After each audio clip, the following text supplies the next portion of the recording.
specifically energy leaks are unresolved issues, unmet needs, and unseen efforts. The biggest problem don't come from one big betrayal or one big issue, but it's death by 1,000 paper cuts. The true act of courage and creating a relationship that is truly peaceful is not through avoiding the hard conversations, but addressing things head on before it builds up. Emotions last 90 seconds.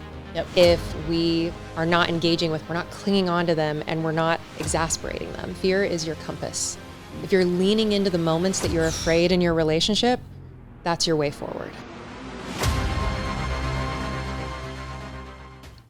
Melissa, thank you so much for joining us on Scar Tissue, the podcast. I am so excited to have you and introduce your magic to the community. Oh, it's such an honor to join you today, and I'm super excited for our conversation. Now, I gave your intro, but what I didn't actually mention, and I just always like to highlight this for the listeners, is the power of getting in different rooms. Absolutely. Getting to masterminds and getting to events, because you and I just met through a high level in-person event just a couple months ago. Yeah, just last December, we got a chance to meet at that couples retreat. Yeah, which was so much fun. And so obviously, I mean, you were there speaking and sharing and related to your zone of genius, one of many. Thank you. But what I can't wait to dive in today is all about relationships, which is very exciting for me because my audience knows I'm in a relationship now for the first time in 5 years. Congratulations. Been dating for a while, and so I'm like, oh, teach me everything. So whether you're a newbie like me or you're waiting for your person or you're a veteran in a relationship, you guys get your notebooks out because I know there's going to be so much value. And truthfully, I don't want to speak for you, but I would imagine that the main principles can apply to any relationship, not just romantic. Absolutely. I mean, so much of what I help specifically high performers who are looking for their person or in relationship do is close energy leaks and act from a place of relational courage. So really my work focuses on the soft skills that you can apply to any relationship. So let's just go right there. What do you find, or what would you consider energy leaks in relationship? So for me, the way I define it, especially with any coaching clients I worked with, is specifically energy leaks are unresolved issues, unmet needs, and unseen efforts. And so anytime we're experiencing that in a relationship, it is going to silently drain your focus, performance. And so that's why I always say, if you start at home by really closing those energy leaks, you can show up better everywhere else. Could you give an example for the listener who might be like, okay, what are those? So one of my favorite examples of this is an unresolved issue around, let's say, even as something as simple as who's picking up after the kids or who's taking care of the house chores, right? So if you're having issues around, okay, I'm doing all this work, but we agreed we would share it, that's an unresolved issue. Now that may seem minor, but oftentimes what I find is that in relationships, especially with high performers, the biggest problem don't come from one big betrayal or one big issue, but it's death by 1,000 paper cuts. And that's what happens is over time, if you're not talking about it, you're building up all this resentment. So now you start to see your partner through the lens of they're not doing enough, or they're not noticing my efforts, or they're not upholding agreements we've made. I love that, death by 1,000 paper cuts. Because so often we focus on the big thing, but it could be all those little things. Like I'm thinking of that game, what is it, Don't Break the Ice? Yes, exactly. Tick, tick, tick, tick, and then all of a sudden it's like, bam. And that's what I find often happens, especially with a lot of couples that I work with that have been together for 15 years. There's no big betrayal. There's not one thing they're saying, oh, we're still holding on to this. But it's all these little things that build up over time and that create that really strong trigger response anytime the other person does something seemingly minor. So our reaction is so much bigger compared to what actually happened because we have all this built up resentment and these energy leaks over time. You know what's so interesting is, and we don't script, we're going to flow, but as you're saying that, if I'm being brutally honest, in my previous long-term relationship, the last one I was in for a long period of time, while I will often point to what was the tipping point, that final thing, I genuinely think that was probably just something I could point to that made it make sense because we had 1,000 paper cuts that weren't talked about and weren't resolved, Exactly. And that relationship wasn't meant to last and it served its purpose. So hear me in that context. But I think very often we can point to that one big thing in relationships. You'll hear that often, But more likely what I'm hearing from you is that it could be a lot of little things that have just built up over time, but they don't almost seem like a big enough thing. Exactly. So we point to one. Exactly. And we're not practicing courage over the little things. And so like a muscle, and you know this as someone who's really into fitness, if you don't practice a certain movement, that muscle atrophies. And the same thing is true with relational courage. So you can practice courage in other areas of life, in business, be really hard hitting, right? But then you come home and you're afraid to say, hey, I just need like 5 minutes to myself before we start interacting, or I need a little bit of alone time, or I need fill in the blank. Yep. And it's through practicing what I like to call the 4 types of relational courage. Ooh. So first is the courage to be vulnerable, to share your internal world. Typically, this one comes a little bit easier. But the second type is the courage to ask for what you need. And oftentimes we avoid that for fear of being a burden or the expectation that the other person should just know. And that's where we run into trouble. And then the third type of relational courage is the courage to ask for what your partner needs. Over time, we stop doing this because we start to assume we know the other person. Yep. And we stop being curious about what do they need. And so even just getting in the simple practice of every week asking your partner, what is 1 or 2 things I could do to support you? And here's the 1 or 2 things that would be really helpful for me, makes a huge difference. That is amazing. I love that. Yeah. And then the fourth. The fourth is the courage to bring up issues to be addressed. And we often avoid this because we think it's small. It doesn't matter. But then that's how you end up accumulating all these paper cuts over time. Or what about that story? Like, it's not worth it. Exactly. Right? Exactly. Or we don't want to fight. And the way to keep the peace is just to not talk about it. But the true act of like courage and creating a relationship that is truly peaceful is not through avoiding the hard conversations, but addressing things head on before it builds up, before the tension is so intense that when you go to talk about it, you explode. Right. Oh, that is so powerful. I mean, that right there, it's like, bye everyone. That's all you you got to know. Thanks for coming. No, I love that. And I do think it should build it in, just as you said, you know, my background in athletics, but it just becomes a muscle. Exactly. You know, and that's something that I do in my own relationship is often like, what do you need from me today? Beautiful. Oh, like thanks. Prime example. Good job, babe. Yes. Crushing it.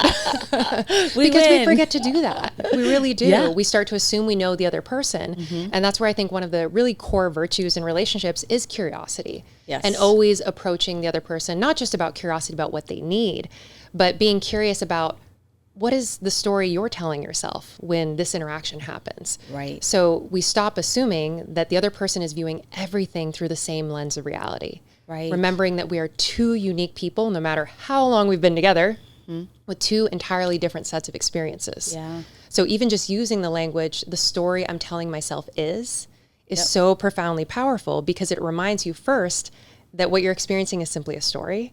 Yep. And the second is it allows your partner to rewrite that story for you. So if you say the story I'm telling myself is that every time you forget to take out the trash, you don't love me anymore. Right. Help me rewrite that story. Yep. What's actually happening. Right. That's such a beautiful tool. I love how tangible these are. You know, because so often we come in and we talk about, you know, things that can feel not fluffy in a way that they don't have substance, but you can't grab them. Right? These are such grabbable things. Now, something else I've heard you speak about is what are the biggest things that actually cause those friction points? Like, how do we get to those friction points where now it's like, well, we have to have those conversations? What are the things that you see in relationships? So we touched on it a little bit earlier, but really it comes down to unseen efforts, unmet needs, and unresolved issues. Okay. So usually these triggers originate from something that we're not getting or we didn't get in a past relationship, right? So our experiences build on each other and we start to create stories. And so I always talk about that the friction comes from a story that's not being explained to the other person, right? So we start to craft this idea of who the other person is and how they can or can't meet our needs without ever bringing it up. Oh, yeah. And then you just slowly build that resentment and think, okay, because our brains are prediction machines. Yeah. We're storytelling machines constantly. So we're taking in data from what's currently happening, tying it back to things that have happened in the past and extrapolating. Right. Which is useful in many cases, but can also get us into hot water in our relationship if we're not pressure testing the story that we're creating. Now, there's such a balance, I think, of this. And something that just came up for me is my previous stories between relationships and really the death of my daughter is that it's inevitably gonna go to shit. So why don't we just get it over with now? Right? Oh, and I have to be so wildly aware of that story because I know it's not the truth. Now, one side is making that the story, and now I just want to blow up the relationship or leave, right? Yeah. The other side is a desire to want to control and to know, which is also not healthy, right? It's like what I would say is like a fad diet in health. Like it doesn't work. Like in the moment you're like, oh, this worked. It doesn't work. We're looking for a quick fix. Exactly. Yeah. And so it's like holding in that middle. And that's just one example I've witnessed in myself in relationship that I'm working through of, okay, it's all just going to go to shit. So why don't I run away? Okay, we're not going to do that. Okay, well then maybe I'll try and control because then I'll feel more secure. Well, we're not going to do that either because control is an illusion. And that's also not healthy. Like nothing healthy grows in that environment. So now we're just going to sit in this discomfort. And so what do? Help me. And I would say too, so are you much of a journaler? Oh, every morning. Perfect. Do you do a gratitude journal? I would say, so I have a manifestation practice and every day I write down something I'm grateful for. Excellent. And in my partnership, every single day we say, what are you grateful for? So do you say it about each other or generally? It will vary. Yeah, it will vary. So one of the key practices that I always give to coaching clients is to actually do a evening appreciation ritual where you're sharing one thing that you appreciate about the other person or something you witnessed they do for you or the relationship that day, because it starts to orient you towards the positive. Yep.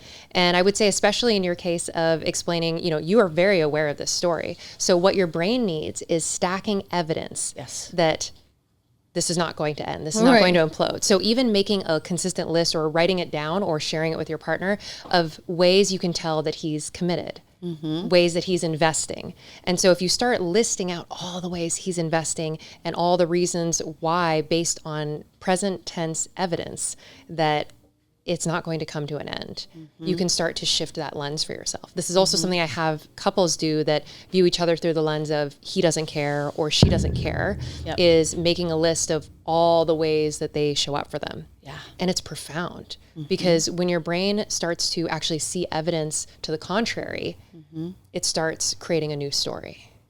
So even making that a daily practice, since you're already doing a gratitude practice of writing down evidence that he's not going anywhere. Right. I know. It's so funny. I mean, poor guy. I have like no filter, but my husband gets it too. I went up to like the office the other day or something and knocked on the door and he's in the middle of work and he was stressed or something, whatever. Not even stressed, just busy, honestly. Just working. Right. Just working and busy. And so by the time I walked down the stairs, I'm like, I'm going to book my flight and go home. And I was like, oh, it's my little girl who's scared. Yeah. Yeah. And then I kind of laughed at myself, like, you're not doing that, But like those responses are so real. So do you have any tools or suggestions for people when those come up? Because they're going to, let's be honest, they're going to. Yeah, 100%. And so one of them is the writing down that list of all the evidence of the opposite. Yep. And so everything that's going right, a going right list instead of a going wrong list is profoundly helpful. The other is to just simply even sit with the emotion and not resist or cling to it. Just allow it to be.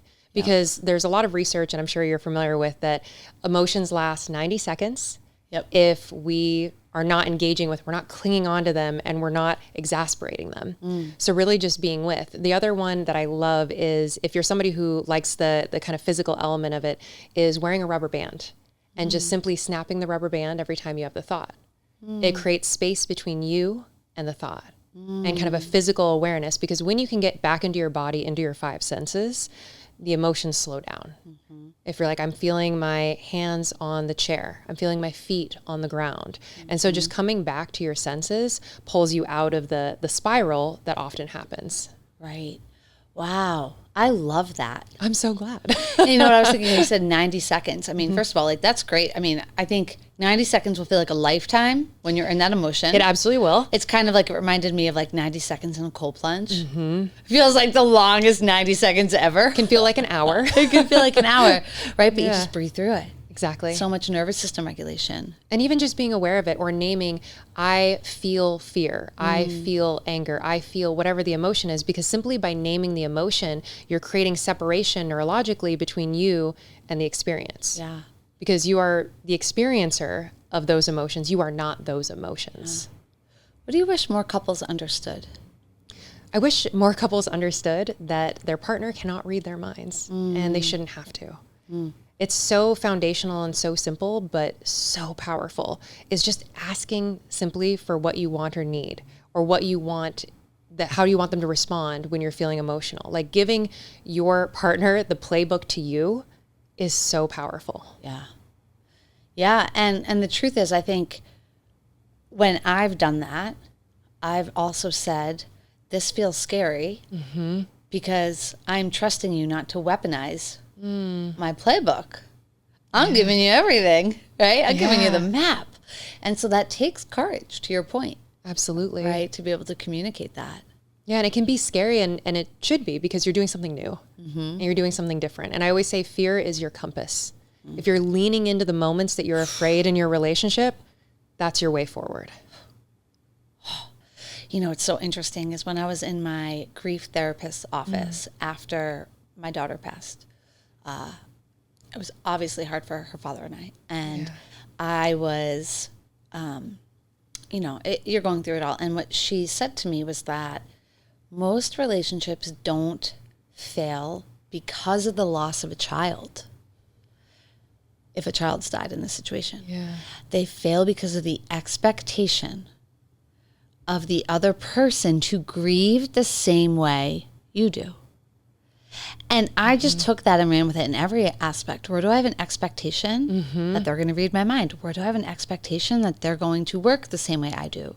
That they're going to think the same way I do? That they're going to process the same way? And so I think expectations have got to be such an integral part. And how do you see that play in the work that you do? So I always just use the word story for where you might say expectation. Yeah. Is like, what is the story you're telling yourself about the way that your partner should respond, about what's normal, what's not. And so when we can start to understand that we are a very unique being who no one else is going to react to things the same way we do or respond to us in the same way, that's when we start giving, like you said, the map to our internal world. And also having that clarity within of, what do I want my partner to do when I'm really upset? Right. Do I want them to hold space? Do I want them to ask questions? Do I want them to get upset with me? Like, what is that thing that you want? Because oftentimes we have expectations we're not even fully aware of until we don't get it in the moment. And then so taking a mental note, how would I like to teach my partner to respond to me differently the next time? Right. And so when you're not in the heat of the emotion, coming to them with, hey, let's have a conversation about how we respond when one of us is sad, when one of us is upset. I had one couple I was working with who, whenever the wife would cry, the husband would walk out of the room. Oh. Because that's what he would want. Got it. He would want to have the space to be alone. Yeah. Yep. And so once they had the conversation, I would like you to hold me when I'm crying. He was able to make change immediately. And similarly, when he was upset, he wanted her to leave the room. Yeah.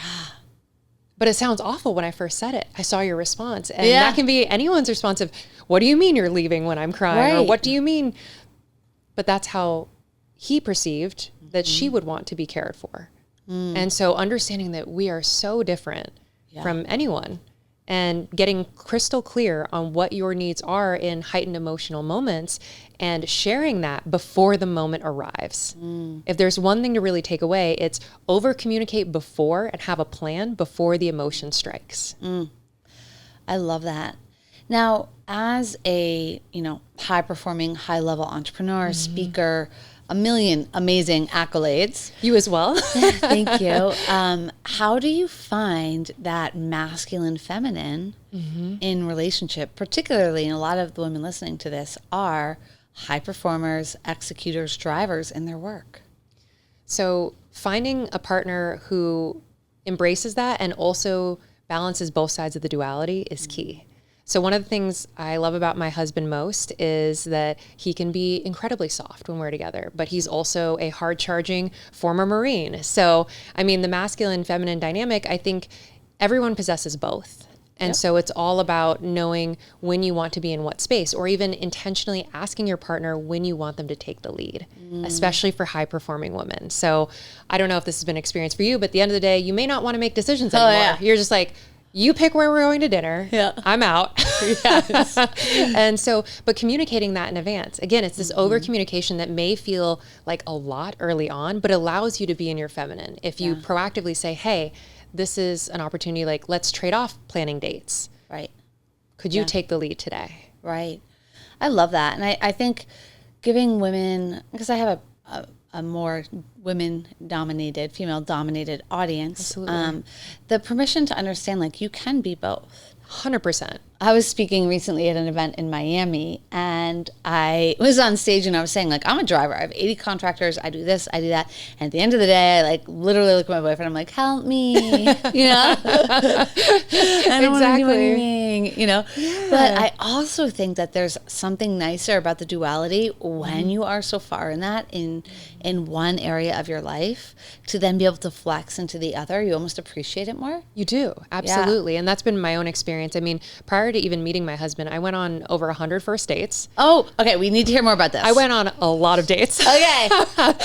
And I was actually one of those weirdos that took notes for many of those dates. This does not surprise me. I love this. Yes. So all of that ended up showing me too that there was a very particular kind of person that I needed in my life too. And it helped me get more clear about the values, the type of person I would want. And something for me that's very, very important beyond like the integrity and kind of core values being family oriented is someone who can do both. Who can be both masculine and be soft, caring, and kind.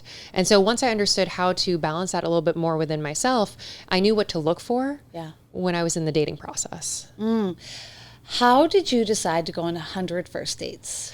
I definitely didn't. I was hopeful that I would be my last date after date like 15, but just was determined. I think I went on probably closer to 125 dates before I met my husband over the course of a good 7 years. So it was spread out over time, but spread out. I was, you know, and I went through the highs and lows one would expect, you know, around date 60, I always joke that I was like, this is hopeless. What am I doing? But then I came back to it and I really started to approach dating as an opportunity to practice my own skills. Yep. Every date was an opportunity to practice asking better questions, be a better listener. And so when you can approach dating from, I'm going to have a good experience regardless of whether or not this is my person, it allows you to keep going. I would have loved to have met my husband on date 5. I know, right? But what you're speaking into is something I talk about all the time on this show, which is attached to the process. Exactly. Right? And so you are attached to the process. Like, I am going to show up, I'm going to learn, I'm going to grow, because the truth is so many people miss wisdom and growth because they're only looking at the result or an outcome, not the process. And I think, in fact, they miss even better possible outcomes because they're only looking at like what they can see in that moment. And you know this with entrepreneurship, you have to get so comfortable with what I like to call the magical dark, which is the space between your desire and where you are right now. And you're just in the magical dark, but it's only through that process and being in that space that you create things, that things are possible, because that's outside of the comfort zone. Yeah. Now, how do you see, do you see there are certain non-negotiables for where couples need to be aligned and on the same page? There are so many different ways to be in a relationship, right? I mean, I know marriages that have partially lived separately. You know, I mean, there's a million different ways. But are there things that you see that you're like, these have to be in line or in check for a relationship to work? Core values. Okay. Core values and lifestyle values. Okay. So these are the two things I always say when someone is single and looking for a partner, they're dating, to make your list based on what are the core character values. So for my husband and I, ambition, integrity, those are key ones. And then lifestyle values. Are you someone who wants a family? Do you want to travel? Do you want some sort of combination? But if you are not in alignment of what your future you're building looks like, it's not going to work. Right. So I think that's very unique to each couple, but I think having those proactive conversations about what do you want our life to look like in 5 years? Now, you don't have to enjoy doing all the same things. You don't have to have the same hobbies, but you have to honor, respect, and celebrate what your partner does and how they like to live life. So it's, I think, really just coming into an agreement of what does our future look like? And any relationship requires sacrifice. I don't think that's a bad word. Right. I think sacrifice is good in many ways, but what are you each willing to sacrifice to be together? Oh, I think that's so powerful. That's so beautiful. How did you find your way into this particular niche of work? So prior, I was a college instructor for about 10 years. I also had my own marketing business for close to around the same amount of time. I came from the textbook industry, so I'm a big researcher by trade. Yep. And I dove deep into reading every relationship book I could get my hands on for about 10 years. Went on a lot of these dates, and I was also working very closely with a lot of CEOs, executives, and asking them about their relationships. I was super curious to see how they had these beautiful families, how they were making things work. And then when my husband and I got together, he at the time was training to be the first person to ski across Antarctica completely alone. Oh my goodness. So we had to go deep very quickly. And early on in our relationship, I think it was only 3 weeks into dating, I got invited on stage at an event he was speaking at because they were like, how are you making this work?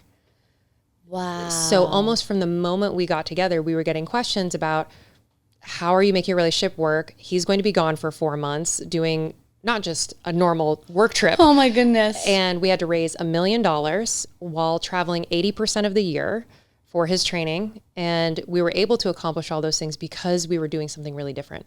And we went super deep. We got into alignment. We got into agreement. We didn't allow any energy leaks in our relationship. And so it was interesting because even when he was getting interviewed for like the Times of India, they became more fascinated with our relationship in many ways. Wow. And so that ultimately was, there was always a part of me that knew I wanted to do something in the personal development space. Sure. But when we were getting all these questions, all this innate interest, we were told we should be relationship coaches literally a month into dating. That's incredible. So I was like, I gotta follow the signs. Yeah, absolutely. Yeah. And then fully stepped into this role about 2 years ago. And it has been clearly the most rewarding thing I've ever done to be able to see people make such meaningful change in their marriages and their relationships. I mean, it's been unreal. I mean, were people in your life like, what are you doing getting into this relationship? Like, you just been on 150 first dates, girl.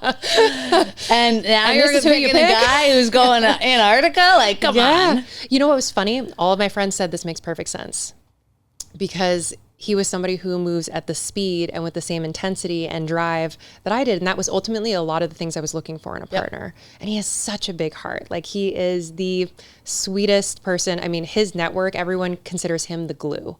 And that was something that I really saw in him. And I said, yes, I will endure all the wild things we're about to do because he has such heart and such drive. Because the values and the quality and the kind of person you have to be to pursue this kind of goal is extraordinary. That's so powerful. So I want to be mindful of your time and also make sure that we're not leaving anything. I mean, obviously there's so much more. So we'll let the listeners know where they can learn more. Beautiful. But if there's something that you feel really, because we're in, I digress, but we're in a big year for relationships. We were kind of chatting about this before we hit record. But I was going to say, if there's like anything that feels like really important, the listener needs to understand this for their relationships, whatever kind it may be, whatever type of relationship it may be. What might that be? And maybe tying that to the year of the peach blossom. Is that what I got? Did I get that correct? So according to the like Chinese zodiac calendar, like we're going to be in the fire horse year, and it's also considered a peach blossom year, which is a very auspicious time, if you believe in that sort of thing, to make meaningful change in your love life. Okay. So this is really considered like the year of relationship. And if there's one thing I think the listeners can understand is that acting from a place of courage and taking the next step, whether that's going up to someone you're scared to talk to, or that's addressing an issue in your relationship that's been really unresolved, that is going to be the way that you get closer to the life that you want. Because your relationship can become the greatest accelerator of your success if you invest in it. And believe it's 86% of millionaires are married. Wow. So I think especially for high performers, your relationship can be your competitive advantage. And so making the most of this year could not be more important. I completely agree. I mean, I obviously was successful, built independently, but I always knew and I always held that in the right relationship or partnership, I can go further and I can take that person further. But holding the ground for that level as you did through 100 and something dates. Right? I'm going to keep upping it. 100 Like 375. Right? I'll just keep increasing it. Right. But you knew the level and the standard in which you were holding. Right. And so I genuinely believe relationships are your greatest expanders and your greatest teachers. And so there's no greater mirror, really. There's no greater mirror for the personal work. If you're somebody who's listening to this, it's very likely you care a lot about personal development. Yep. And there is no greater mirror to stir up the things that need to be healed and grown through than having the right relationship. So if somebody says, how do I invest in my relationship? Like, what are 3 ways they could do that? Is this someone who's currently in a relationship? Yes. Yes. So the first one is to create an evening gratitude or appreciation ritual. At the end of every day, ask your partner, say, hey, let's exchange one thing that we really appreciate about the other person. Because what this will do is it will start orienting both of you towards the positive, what's going right. And I've even had clients say that now they actually look through rose-colored lenses of their partner because they're looking for what they're doing right. There's so much stimuli always coming into our brain. We're only going to attach to what we're looking for. The questions we ask are critical. So ask questions of what your partner's doing right. The second is remember to infuse some novelty. Continue having new experiences, especially if you've been in a relationship for a while. Maybe even if it's once a month, you have like a novelty date. So one of you plans a new place to go. It could be a park, it could be a restaurant. Try something new because that's going to increase the dopamine experience, which is a reward system in the brain. And typically in long-term relationships, that's the first thing to go. I was going to ask you about long term, so I'll put a pin in that while you give us the third. Oh, yes. So the third I would say is make a practice of what I like to call cleaning the windshield. So at the end of every day, just check in and say, hey, was there anything I said or did that didn't land right? It gives you both an opportunity to rewrite any kind of negative stories you're starting to build before they become serious issues. Oh, I love that. It's avoiding the paper cuts. Exactly. Oh, that's so good. Yeah, I was going to ask you, maybe we can kind of wrap with this and then let people know where to find you. But, you know, as relationships go, you hear a lot of times things get stale. Well, is that true? So the honeymoon phase. I'm like, tell me. You're like, tell me. The honeymoon phase can truly last forever if you're intentional. Yeah. And I'm a firm believer of that. And especially interviewing dozens of couples who've been together for 30, 40 years for the book that my husband and I just finished co-authoring. It's not out for publish yet. It was all about how to build a thriving relationship as a high performer. And so we interviewed all these couples that had been together for 40 plus years. And what the common thing between all of them is they still felt like new couples. I love this. So what you said was that the honeymoon phase can last forever. Can last a lifetime if you're intentional. But to do that, you have to understand what is the neuroscience or the chemistry of like what's actually happening. So that feeling of desire and chemistry you have from your partner is really based on first dopamine, which is the reward system in your brain. And that's activated through novelty and play. Okay. So the couples that still felt like new couples were still playing. They were still having inside jokes. They still had new experiences. The second is oxytocin. So oxytocin is the reward system in your brain that's specifically focused around feeling like you're bonded to the other person. And people typically think that oxytocin is only released through physical touch, but it's also released through moments of shared laughter, holding eye contact, and through really this kind of new sense of connection that you get from when you are having like these really vulnerable conversations. So the deeper you're willing to go, the more oxytocin you're releasing. It's not just through physical touch. And then the final is serotonin. So serotonin is that kind of mood stabilizer that you get from exercise and sunlight. So if you're going for a walk with your partner, you're releasing serotonin. Can you repeat the 4 neurotransmitters? Oh, yes, the 3 neurotransmitters. Dopamine, oxytocin, and serotonin. Dopamine, oxytocin, serotonin. That is so interesting. Wow. And to understand the science behind it. And that's how you can take action that is actually aligned with what's happening in the body and brain. So you're not guessing.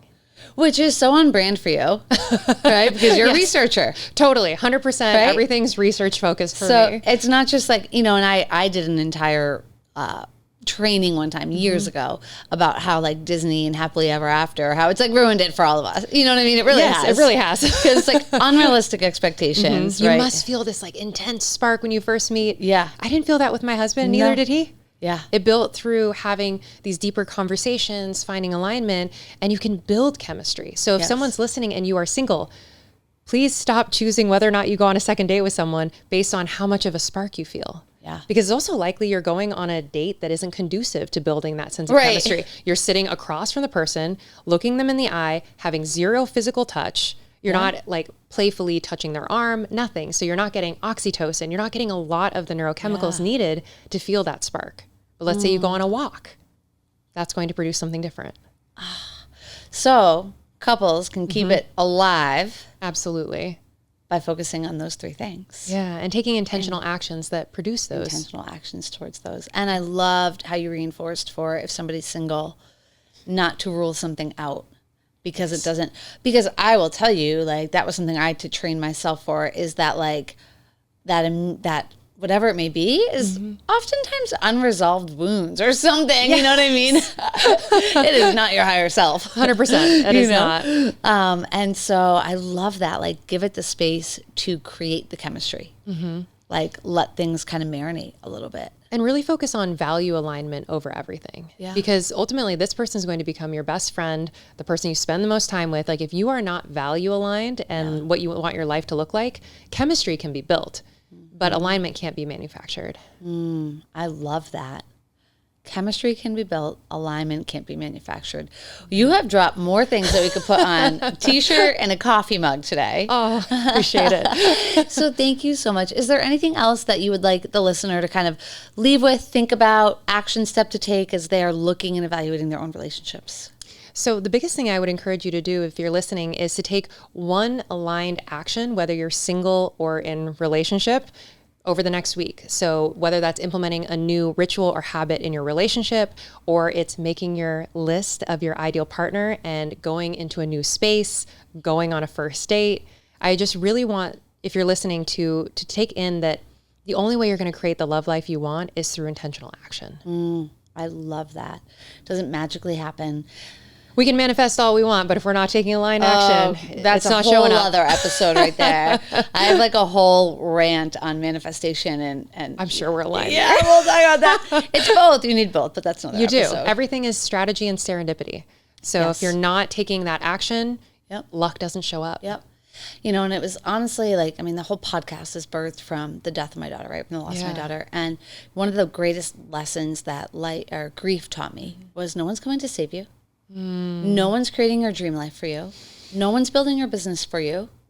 Right. And so, but it's this idea, and it's not from a dismal perspective. It's a radical responsibility. Radical ownership. Radical ownership. And that's a big thing that I talk about in my book, Scar Tissue. It's like, where are we in radical responsibility for our grief and our healing? And what I'm hearing is there's this level of radical responsibility in relationship. 100%. I actually always say radical ownership, which is the same as radical responsibility. Yeah. Oh, I just got chills. So with that, Melissa, thank you so much. This is such a joy. I can't wait to read more of your work, like study more of your work. I can't wait until your guys' book comes out. I know we can't share it yet, but we will. Where can people find you in the meantime? So in the meantime, you can find me on Instagram at Melissa Nanavati. I know my last name is difficult to spell, so I'm sure that'll be in the show notes. It will absolutely be in the show notes. And at Peak Performance Love on YouTube or on peakperformancelove.com. Amazing. Yeah. Thank you so much. We so appreciate having you in. Oh, it's been a treat. All right, you guys, we will attach everything from Melissa in the show notes. I hope you took away as many little pieces of gold as I did. And in fact, I encourage you to go re-listen to that one.